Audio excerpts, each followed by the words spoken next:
Hey there, nation. Welcome to the show. We help you to play miniatures wargaming on a budget. It is I, Commander CheapSkate, and we are back again with another edition of The Longest War. This is our series of Warhammer 40,000 battle reports. This is battle report number 13. It is a secure and hold scenario that is fought at 1,000 points. It is fought between my friend Tertius with his Indomitus Crusade with an Ultramarine Primaris army versus my army, the Watch Company Tertius of the Deathwatch. So we're throwing this down at 1,000 points. It's going to be Primaris Space Marines against Space Marine Special Forces. It's going to be a really interesting game to see exactly how this plays out. The reason why is because we have both very elite, very hard-hitting armies, and I've been looking forward for this battle report for a while now. So like I explained last time in the last battle report, we are now starting to use command points as well as stratagems. We're also using objectives and scenarios on our battle reports now. We've gotten around learning how to play the game pretty effectively at this point, so now we're ready to go on and take it to the next level of the game. So with that being said, ladies and gentlemen, we're going to play some background music real quick. If you want to see exactly what both sides are taking on this battle report, go ahead and pause and take a look at your own leisure. So with that being said, ladies and gentlemen, let's get this battle report on a roll.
Alright, ladies and gentlemen, let's go and talk about the scenario rules real quick for this battle report. As you can see, we're fighting on a 4x4 table because we're playing at 1,000 points. Usually we play on a 4x6 table, but my friends and I wanted to experiment on this one to see exactly what it'd be like to fight on a 4x4 table because we're playing on such a low point value on this one.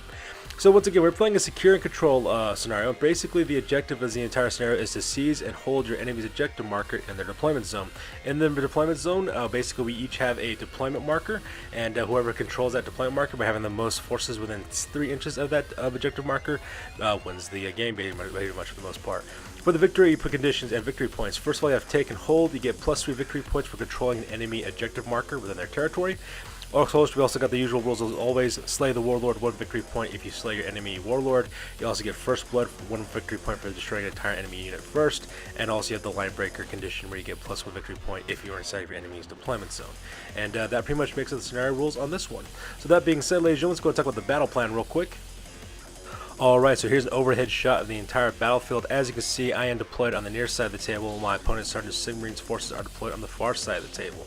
And as you can see, we have objectives on this one. So because we have such small forces and we're fighting in such a contained area, pretty much my plan is to pretty much go on the kind of like split my forces in half, kind of.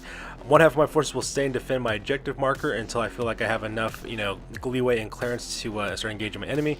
The other half of my forces will assault his objective marker as well. As you can see, my objective marker, which is represented by the stack of crates there, they're right at the base of that walkway that leads from the terminal station in the right-hand corner leading down. So I left my 2 of my kill teams over there with those Chaplain Cassius as well as Epistolary Gaius. Their job is to defend that objective marker from any attacks. At the same time, I'll move forward with 2 of my other kill teams Kroll as well as kill teams Crusade, and move those guys along the walkway there towards the metro terminal, so that way I can take them out as well and check that objective marker. And that's pretty much the battle plan is going on this one. We're just gonna come towards each other, start fighting it out, because we need to charge across the battlefield to see each other's objectives. And that's pretty much the battle plan I have laid out for this one. Alright, so moving on to the deployment, over here on the left-hand flank, this is the deployment for the Deathwatch. As you can see, I have Kill Team Crusade located here on the left-hand side. That's my kill team that's got a biker in there, as well as a shotgun-wielding sergeant. I also got a black shield in there with a heavy thunderhammer. Pretty kitted out unit there with a frag cannon as well. Right behind them, of course, is Epistolary Gaius. He's in the lower left-hand corner. That's where my psyker is located at for my librarian. On the right hand side, that's Kill Team Dothros. That's one of my favorite kill teams. I got 2 combat melters in that unit. I also got a frag cannon in that unit as well. And also right next to him, as you can see in that little V formation right in the center, is Chaplain Cassius. And so that way he can lend some close combat support in the assault phase.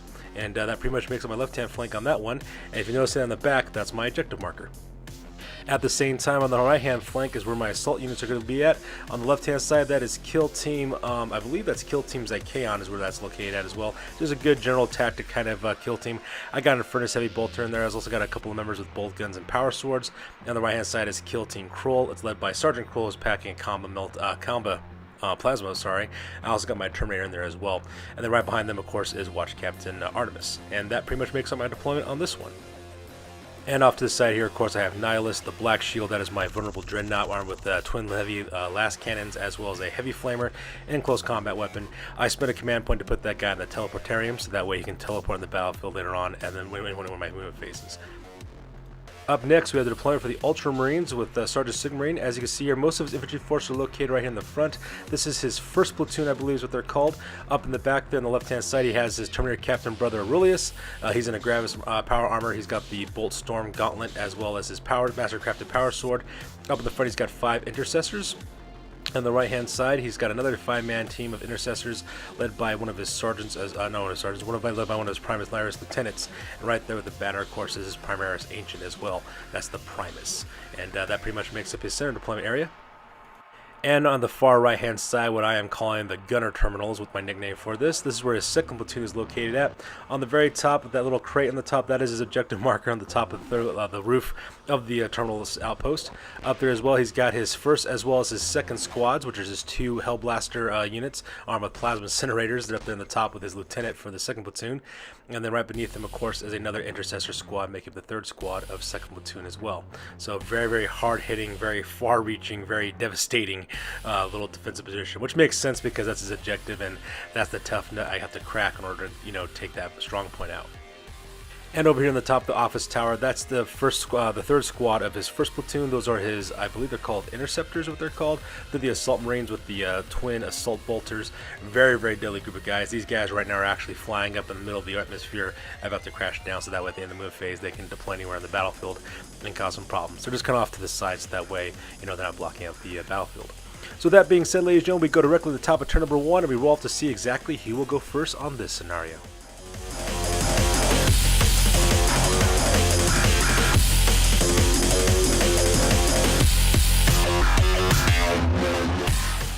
Alright, so my buddy Sergeant Sigmarine will be going first in all the turn phases, and this photo is taken directly after the move phase. As you can see in this photo, he just pretty much starts setting up his forces going across the battlefield.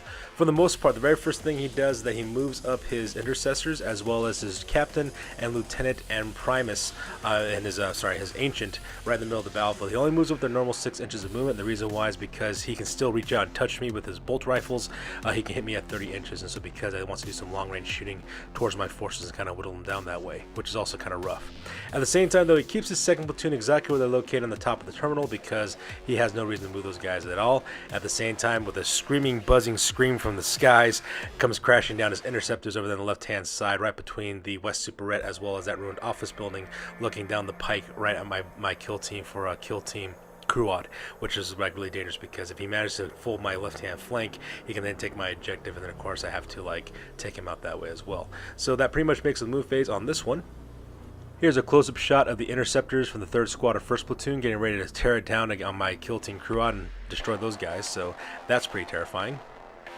And here's a close-up of 1st platoon with his captain and Gravis power armor making their way across the battlefield, getting ready to take some long-range shots at my kill teams from a distance. And of course, on the very top of the terminal, he has the rest of his fighters from the second platoon. They're just staying exactly where they're at, because why do they need to move? They can cause all the damage they want just exactly from where they're standing at. So with the move phase over with, we go directly to the shooting phase. And as you can see in this photo, I actually got off pretty lightly with the the shots that are coming from those interceptors. Those guys have 6 shots apiece because they're carrying twin assault bolters, I believe is what they're called, which have 3 shots apiece because they're each carrying 2. That equals out being 6. I got really lucky on this part. Yeah, they got to shoot out a lot of strength 5 weapons, but luckily for me though, I managed to save a lot of those rolls with just armor saves, so I got really lucky at that part as well. Luckily for me, those things don't cause any AP. I did lose my bike as a process of doing that, however, because I figured that'd be the unit I was comfortable losing with the most, so that part was kind of sad as well. So things are looking very bad. Not looking very bad, actually looking pretty lucky for my team over here for Kill Team Crusade. At the same time, for the intercessors, primarily the ones who are doing most of the shooting here at Kill Team Kroll, I did lose one of my Space Marines. Unfortunately, that was one of the Black Shields. I'm not sure one of the Black Shields. Yeah, it was my Black Shields carrying twin power swords. He managed to get killed too. Like I said before, I got pretty lucky on this part. And the reason why these guys got off so lucky is because of their closeness to the terrain piece that added 1 to their saves. So I got very, very lucky on that part. For the morale phase, there is no charge phase because my buddy decided to charge anything. There is no morale phase really for my opponent. There is a morale phase for me, but because I'm Space Marines and we know no fear, I managed to pass those successfully without any trouble on that part. So that being said, ladies and gentlemen, we go directly to the bottom, turn number 1 for the Deathwatch.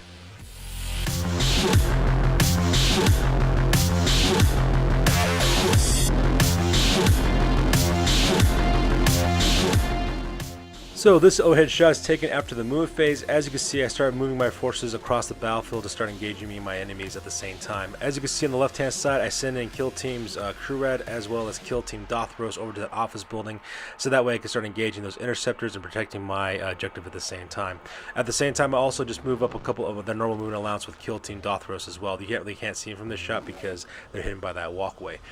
Pretty much what the plan is to have Kill Team Crusade open up with my frag cannon as well as the rest of my shooters against the interceptors, and hopefully I can destroy that unit just right off the bat and earning myself some first blood victory points as well. If that doesn't succeed, I could always use Kill Team Kill Team Dothros to kind of help me out with that part and hopefully take them out that way as well. Kill Teams Icon, however, they moved up 6 inches right beneath that walkway, so that way they can start shooting at the intercessors in the middle of the table. At the same time, I also run with Kill Team Kroll as well as Watch Captain Artemis running along the walkway there to the right hand side, so that way I can make my way to that terminal because I need to seize that objective as quickly as possible. And also, if you notice in the backfield there, I also used my teleportarium to launch Nihilus the Black Shield. He landed directly 9 inches behind the main lines of the Primaris Space Marines main battle line, so that way he can start targeting that Primaris captain with his twin last cannons. Here's a close-up of Kill Team Kroll as well as Kill Team Dothros. Hopefully Kill Team Kroll and Dothros will be able to destroy the interceptors for me with some good old-fashioned frag cannon goodness and netting myself a first blood victory point, if at all possible. And here's a close-up of Kill Teams Icon, which you kind of make there on the left-hand side beneath that walkway, as well as Watch Captain Artemis, as well as Kill Team Kroll, which of course ran across the battlefield to where their location is as well, so that way they can start engaging the Primaris on the top of that terminal. And finally, here's a close-up of Nihilus the Black Shield landing right behind the Primaris captain. He's about to cut loose with those twin last cannons against that captain and hopefully cause all kinds of chaos from his death. And that pretty much makes the move phase on this one. So with the move phase over with, we go directly to the shooting phase. And as you can see in this photo, those interceptors got destroyed right off the bat. And the reason why that was able to take place is because Kill Team Crusade actually had a frag cannon. And because that thing caused 2d6 hits that automatically hit, I managed to wipe those guys out pretty good. I think I got like 11 shots off with that thing. And so I was able just to atomize those guys. My poor friend Sergeant Sigmarine failed a lot of his armor rolls, his armor saves. So because of that, those guys got wiped off the planet. So because that interceptor squad is now dead, I net myself first blood, so I get 1 victory point right off the bat. So that part is kind of neat as well. Up to this point, I've always been playing frag cannons incorrectly. I've always rolled 2d6 hits, and then I rolled to see if those shots hit. But then I found out later on that they automatically hit, and all I had to do was roll off for wounds. So that was absolutely fantastic to see that actually happen.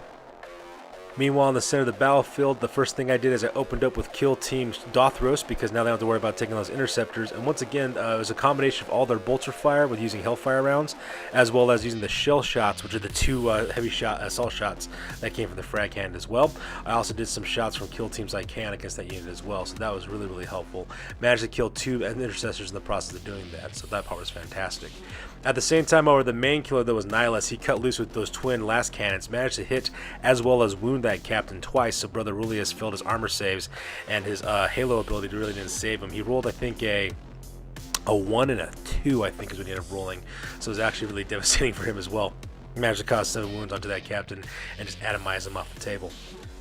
Now, I did try to charge with Kill Team Dothros as well as Kill Teams I can towards the Intercessor squads. I was hoping, it was a long bond charge of 12 inches. I was hoping if I could roll boxcars, I can then, go across the battlefield even quicker. But unfortunately for me, though, I kind of failed that roll as well. Same thing with Nihilus. I tried to have him charge directly into that Ancient, but he failed his roll too. So because of that, they just stayed exactly where they're at.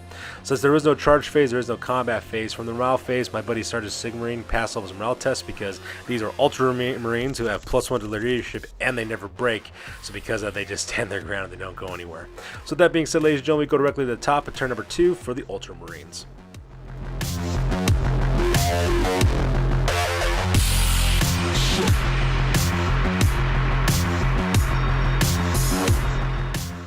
Alright, so this is a photo of the movement phase. As you can see, not much real movement takes place, mainly for my buddy Sergeant Sigmarine. He does move up the normal movement allowance for his 2 Intercessor squads, as well as his Lieutenant, as well as Ancient right in the middle of the battlefield. He moves those guys up their normal distances because he wants to open up with his bolt rifles, and because they're within rapid fire range now, those guys will be able to get 2 shots apiece, which would be kind of devastating because I got off kind of lucky last time because he's firing at long range, but now that he's closer, he'll get twice as many shots. At the same time, as you can see in the top of the screen there, he also shuffled over to his 2 Hellblaster squads for both 1st and 2nd squad of the 2nd platoon. They moved over to the left-hand side, targeting Nihilus from their range point. What's really scary about these guys as well is that they're also within rapid-fire range of their plasma incinerators. So because of that, they'll also get twice as many shots off as well. At the same time, he also moves up his Intercessor squad to the location they're at on the top of the bridge. So that way they can start shooting down at Kill Team Kroll. And he also runs with his 2nd Primaris Lieutenant as well, so he won't be able to shoot, but he moved him up so that way he gives him bonuses as well. And that pretty much makes it the move phase on this part. Alright, so here's a close-up of his assault teams. Here you can see he's got his Lieutenant there with the other 2nd squad of Primaris Space Marines located there as well. At the same time, he also has his company Ancient as well as his 2 other remaining Intercessor squad moving up forward to bring the pain, so to speak. And here's a close-up of his 2nd platoon with his leader taking point, followed by a column of intercessors. As you can see, those 2 Hellblaster squads move over the left-hand side, get ready to target Nihilus, which is also pretty scary as well. And before we even get to the shooting phase, my buddy Sergeant Sigmarine decides to burn 3 of his command points at the same time. He spends them on the Scions of Guilliman stratagem, which basically gives Intercessor squads the ability to reroll fail to hits. So it looks like he learned for the last time in the first phase of basically how important it was to get those hits off, and he also spends it on all 3 of his Intercessor squads, giving those guys those bonuses. Here's a little overhead shot. If you notice, each of those Intercessor squads has a little yellow die with 1 pip on it, and the reason why is because all 3 of those guys get to reroll failed wounds in the shooting phase as well, which is kind of frightening because each of these squads are within rapid fire range, which means these guys are pumping out 26 shots against my Space Marines, so that's also very scary to see that kind of happen. So with that being said, ladies and gentlemen, we go directly to the shooting phase. Alright, so during the shooting phase, you can see for Kill Team Kroll, I managed to chop down that kill team in half. I lost 3 members of that kill squad, so that was kind of sad. I only got 2 members left, which is my Sergeant, who's armed with a, his plasma gun, as combo plasma, and Xenophase sword, as well as my kill team veteran who's got a chainsword and bolt gun. Most of those wounds I try to use on my Terminator, so that way my Terminator could absorb most of those hits from that 3rd squad with the 2nd platoon of the Primaris Space Marines. I did manage to stop a couple of shots pretty well with the invulnerable save from the Terminator, but in the end though he just got wiped out, so that part was kind of sad to see that as well. The rest of my other kill teams were pretty much unscathed in the shooting, so I got off really lucky on that part. However, those shots from the Hellblasters, though, they did manage to put 3 wounds onto Nihilus. The only thing that kind of saved this guy is that that pillar there kind of blocked his line of sight from the Hellblasters, so because only half of the squads was able to hit him, but for mostly of those Sergeant Sigmarine's dice, he rolled a lot of 1s and 2s, unfortunately for him as well. And when he re-rolled those 1s for his Lieutenant being in the area, they also missed again, so that was kind of sad as well.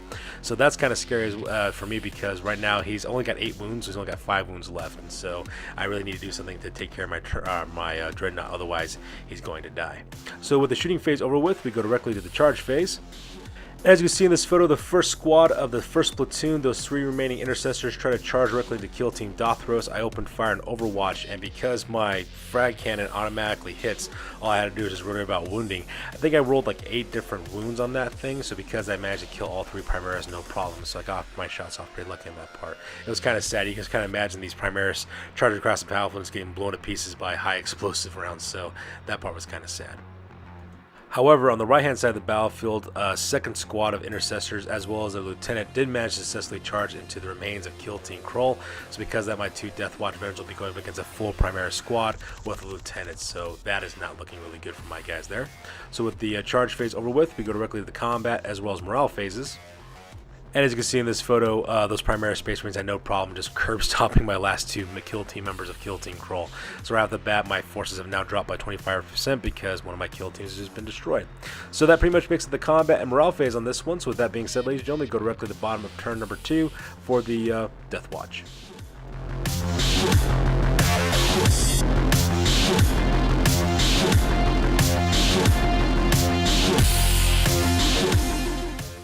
Alright, so right off the bat, we start with the move phase. As you can see in this photo, I just start moving up my forces across the battlefield as always. As you can see, I move up both Kill Team Crusade as well as Kill Team Kroll. I advance with Kill Team Crusade so that way they can run over to the other side to be right next to Kill Team Deathwatch. I also have Epistolary guys as well as Chaplain Cassies with them as well to lend support. Pretty much I have those guys kind of focus their shots against the Primaris Ancient, so that way they can take that guy out as well because he's the closest target to them. At the same time, the backfield there, as you can see, I take Nihilus and I turn him a little bit because I did not have line of sight from where he was located at with his last cannons against the Hellblasters on the top of that terminal. So because of that, I do move him out a little bit. Now, it is kind of a risky move because even though I am moving him out, it does give me better line of sight to hit him, but at the same time, it also gives him an excellent line of sight as well to hit me. So pretty much my plan is hopefully I can kill a lot of them with my my twin last guns and also cannons, as well as use an orbital bombardment real quick from my warlord from Watchcatcher Artemis. You know, burn a couple of kill points in order to do that, so that way I can destroy those guys. Hopefully, just blast those Hellblasters right off the top of the terminal. So that's pretty much the move I was kind of going there at the same time. So needless to say, so that way I can use the orbital bombardment rule. I keep Artemis where he's located at. At the same time, though, I do move up Kill Team Zykaon from underneath the bridge. That way they can intercept that squad of intercessors as well as that lieutenant, because those guys just chopped up Kill Team Crusade, and I'm looking for a little bit of revenge. And that pretty much makes up the move phase on this one. Here's a close-up of Kill Team Crusade as well as Kill Team Deathwatch with Epistolary Gaius as well as Cassius, getting ready to destroy that Ancient real quick, and hopefully I can move on and start assaulting that terminal in the right-hand corner. And here's a close-up of Kill Team Zykaon getting ready to engage that Primaris squad, and of course Watchcatcher Artemis is just kind of standing his ground because there's no point for him to move since I want to use my orbital bombardment command ability.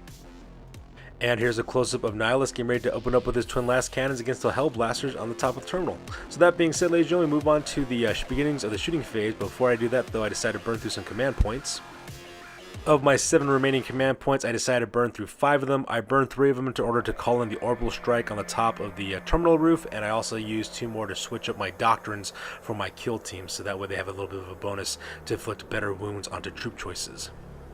So you can see in this photo, I do change up my doctrine for kill teams I can. I give them a +1 to wound against troop choices because I really need to kill these intercessors, because if these guys block my way, I will be shot to death before I even get to that terminal to seize that objective.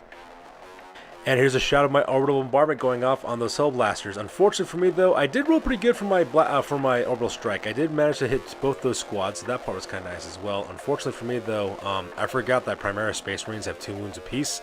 So because I do roll, I think, a total of 4 mortal wounds, which means I only kill 1 Hellblaster apiece. So that part was kind of sad as well. But yeah, that took place there. So with the command points over with, we go directly to the shooting phase properly. And as you can see in this photo, my 2 kill teams, Deathwatch as well as Kill Team Crusade, had no problem whatsoever just wiping out. The Ancient is actually the frag cannons that did most of the work. He was within 8 inches because I managed to roll 2d6 worth of hits for 2 frag cannons, which ended up being 46 worth of hits. I think I caused him an ungodly amount of wounds, like 13 wounds total in the end after saves and everything else was done. So because of that, that poor Primaris Ancient just got blown across the entirety of the universe. However, because he is a Primaris Ancient, before he dies, though, he gets to do one last action. He decides to take aim with his master-crafted bolt rifle, managed to kill one of my kill teams, one of my kill team veterans and kill team Dothros. You can see him right there laying on the ground. So it's kind of like a last, like, forget you, and he just took a pop shot as he died and killed one of my veterans. So that part was kind of cool to see that, actually. And as you can see in this photo, Kill Team Zykaon managed to kill 4 of those interceptors, no problem whatsoever. Just the amount of shots they're putting out with their rapid fire ability from their weapons, plus using Hellfire rounds, plus the bonuses that they get for attacking with Furious Tactics, managed to kill those guys pretty quickly, which is pretty awesome as well. And also, Watch Captain Artemis also opened up with his Hellfire Extremis as well. Same thing with the Hellfire, the Heavy Bolter and Furnace Flamer also really helped out as well. Those 2 Flamers, usually they would have been really difficult to win those guys with Flamers because my Flamers are strength 4 and Primaris Space Marines are strength 4, but because I got the bonus to wound, that actually did most of the work to wipe out those last remaining Primaris Space Marines. So that part was excellent as well. So with shooting phase over with, we go directly to the charge phase. As you can see in this photo, is no problem whatsoever. Kill Team Zykaon engages the Intercessor Squad of 3rd Squad for the 2nd Platoon, and at the same time, sorry, 1st Platoon, my bad. And at the same time, Watch Captain Artemis also charges into the Primaris Lieutenant as well and engages those guys in close combat. So with the charge phase over with, we go directly to the combat as well as morale phases. As you can see in this photo, Kill Team Zykaon had no problem killing that last Intercessor, especially with the bonuses they got for their change in their doctrine. At the same time, though, the combat between the Lieutenant as well as Watch Captain Artemis was actually pretty interesting. The Watch Captain and Artemis, as well as the Primaris Lieutenant, pretty much had the same stats in terms of their weapon skill, their strength, and their toughness. They're both using power swords, so that was also kind of interesting to see there as well. In the end, he only managed to inflict 1 wound upon Watch Captain Artemis, and Watch Captain Artemis managed to put 3 wounds on him, so that part was kind of nice as well. That 1 wound that managed to hit Artemis didn't come from his power sword, however. He kind of flipped his rolls for that. It actually came from the stray bolt pistol shot that he unleashed onto Watch Captain Artemis, so that's where that shot came from. So with the combat phase as well as the morale phase over with, we go directly to the top of turn number 3 for the Primaris Space Marines of the Ultramarines.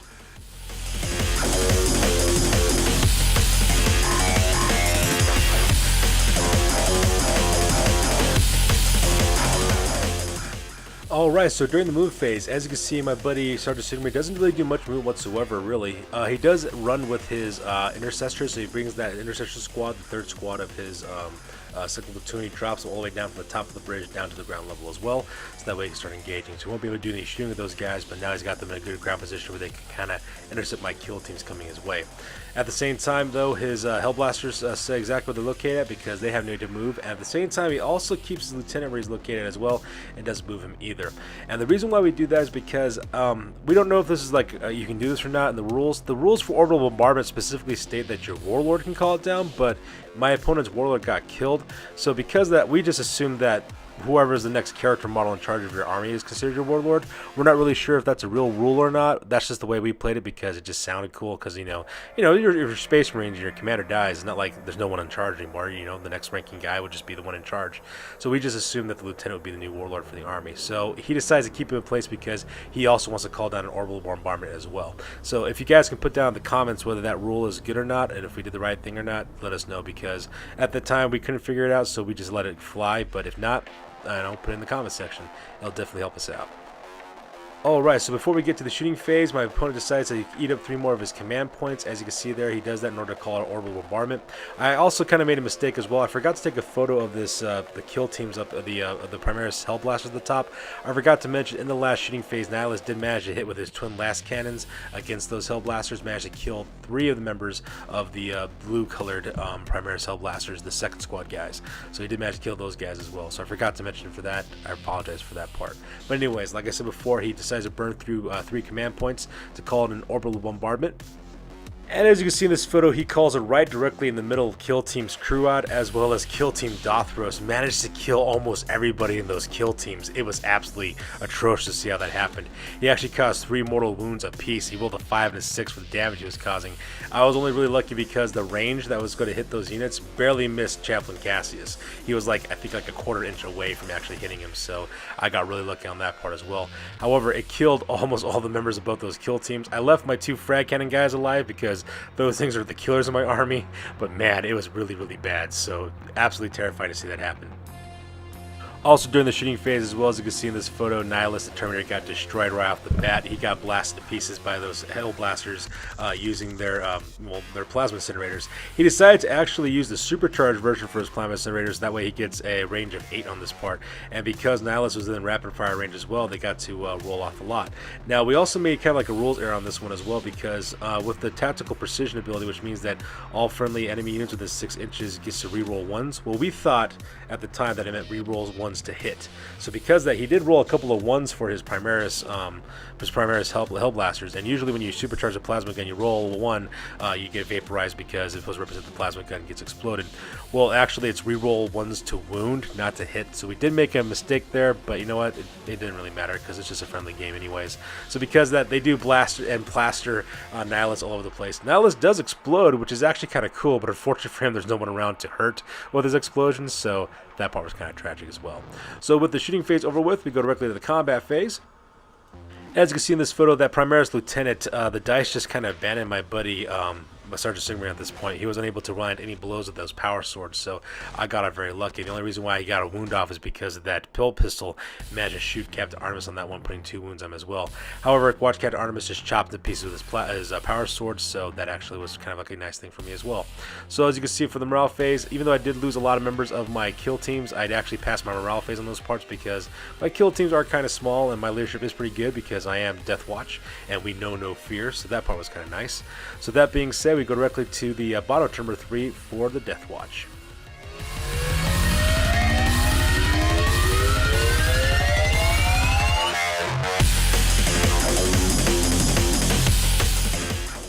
Alright, so this is a photo taking place of the moon phase. As you can see in this photo, I just move up the normal moon allowance for kill teams I can, as well as watch Captain Artemis. The reason why is because I plan on softening up that unit of intercessors with some long range fire before I charge those guys and finish them off at the same time. On the same time, on the left hand side, I take my 2 frag cannon operators from kill teams Crusade as well as kill team Dothros. I run them over to the right hand side. Because they're carrying assault weapons, I'll definitely help them out in order to land some shots against those guys. At the same time, I also run with both Chaplain Cassius as well as Epistolary Gaius as well. And that pretty much makes it the move phase on this part of the battle report. Here is a close-up of the sole survivors of kill teams Crusade as well as kill team Dothros, along with Chaplain Cassius as well as Epistolary Gaius running over to the bridge there so that way they can start assaulting that terminal. And here's a close-up of kill teams I can, and as well as watch Captain Artemis getting ready to bring the pain onto that unit of intercessors. So that being said, ladies and gentlemen, we go directly to the shooting phase. As you can see in this photo as well, my kill teams had no problem just wiping out those intercessors. The 2 frag cannons, one of them was close enough to use full 2d6 assault shots, while the other one was able to use both of their long-range shells, so that part was kind of nice. And of course, using Hellfire rounds from both my kill teams I can, as well as rapid fire ability, really helped out as well for both Watch Captain Artemis and kill teams I can. So needless to say, I wiped out that 5-man intercessor squad with no problem whatsoever. And since, unfortunately for me though, I was hoping to keep a couple of them alive so that way I can charge into them and then hopefully get a little bit further in my movement, but unfortunately that plan kind of fell through as well. So because there is no charge phase or fight phase or morale phase, because I didn't take any losses, and that takes directly to the top of turn number 4 for the for the Primaris.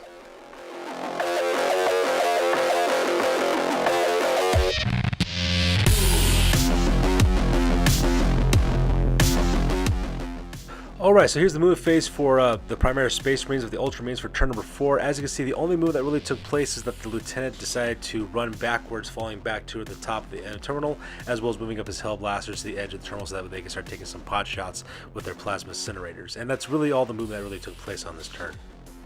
Here's a close-up of his Hell Blasters as well as the Lieutenants getting ready to line up their shots with their Plasma Incinerators to start causing some pain onto my kill teams down below.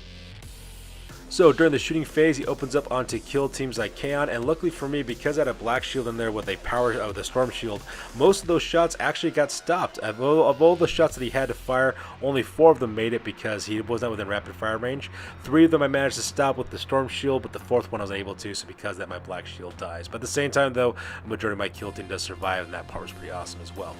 During the morale phase, luckily for me, I passed my morale test because Watch Captain Artemis was there to help them out, and that pretty much makes up turn number 4 for the Primaris Space Marines. So with that being said, we go directly to the bottom of turn number 4 for the Deathwatch.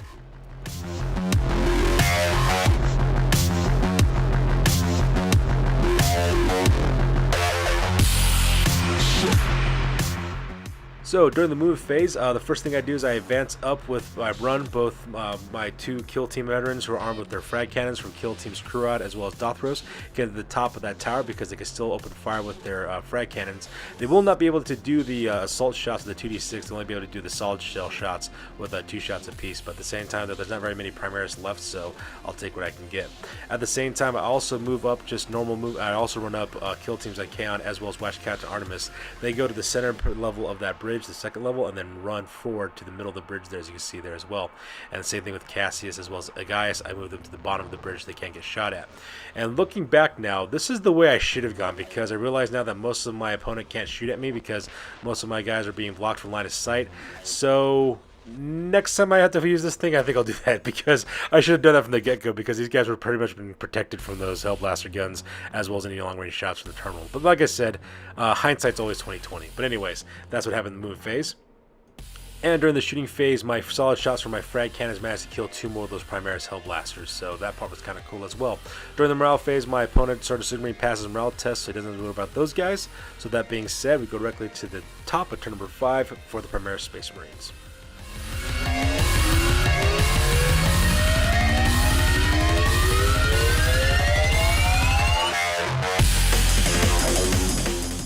So turn 5 was pretty uneventful. He didn't move any of his forces at all because he doesn't need to. He's defending at this point. He doesn't really need to go anywhere. So he just keeps his forces located at.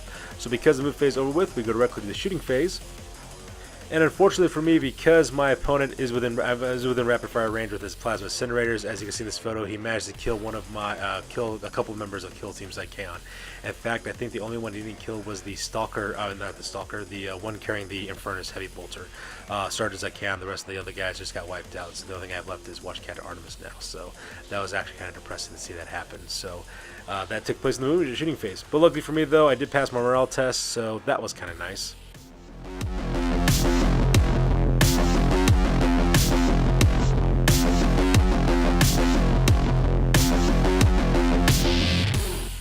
So in turn 5, as you can see in this photo, I decided to move my guys up just a normal amount to get to the second level because I plan on doing some shooting during the shooting phase. So as you can see there, all my kill teams are right there. All the surviving veterans of my kill teams, as well as Watch Captain Artemis, are now on the third level of this walkway. I also run with both Chaplain Cassius as well as the Pistolary guys to get to the top of this walkway as well, so that way they can start engaging those targets up on the top of the roof of the terminal. And as you can see during the shooting phase, I managed to wipe out both the lieutenant as well as the last 2 members of the Hellblaster squad as well. So that part was kind of nice. However, because this was the bottom of turn number 5, we had a roll to see if they'd be going another turn. Unfortunately for me though, I was unable to secure that extra turn. So because of that, even though I did wipe out my opponent, I was not able to get to the objective in order to secure it. So that was kind of sad. But at the same time though, I did table my opponent, so I can't really complain, I guess. And there it is, ladies and gentlemen, the end of the game after 5 grueling turns of some serious shooting as well as fighting against elite Primaris and elite Deathwatch. Nothing but dead bodies are left on there and only a fraction of my force remains. So that being said, ladies and gentlemen, we're going to go directly to the after action report because this battle report is now officially over. That's it, man. Game over, man. It's game over. Sure, I could have stayed in the past. Could have even been king. But in my own way, I am king. Hail to the king, baby. Alright, ladies and gentlemen, now it's time for the after action report. This is the part of the battle report we talk about what went well, what went poorly, and what we can learn from the next time. This is the after action report for the longest war, battle report number 13, ended up being a victory for yours truly, so hooray for me.